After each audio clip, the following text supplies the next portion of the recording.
Okay, we can let the debate on who's in the Rock and Roll Hall of Fame, who's not in the Rock and Roll Hall of Fame be for another time.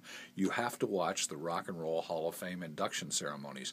I just watched it on HBO this past weekend, and the performances are phenomenal. It was really cool when John Mellencamp inducted Donovan to the Rock and Roll Hall of Fame, and he brought an album, his first Donovan album that he bought when he was just a kid at 14 or 15 years old, and he held it up all dog-eared, and it even had John Mellencamp and indelible ink on it, to make sure nobody stole his albums. But it was cool because he inducts Donovan, and then he gets to be on stage and sing "Season of the Witch" with Donovan, which had to be awesome because when you're 14 or 15 years old, then all of a sudden there you are at the Rock and Roll Hall of Fame and you're singing with one of your idols. So that was pretty cool.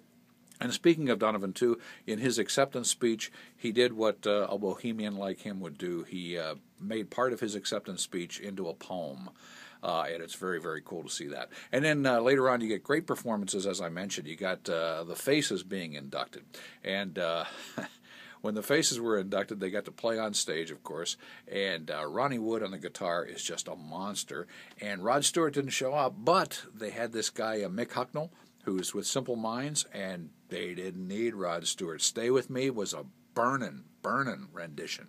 And let's see, then somebody else who didn't show up was Axl Rose for Guns N' Roses. But again, this guy, Miles Kennedy, I even said to the people that I was watching this with, who needs Axl Rose? I mean, they were awesome. So the performances in themselves is just something that you should watch when you get the opportunity. If you've got HBO, you're going to see some uncensored things, rock and roll with a little profanity.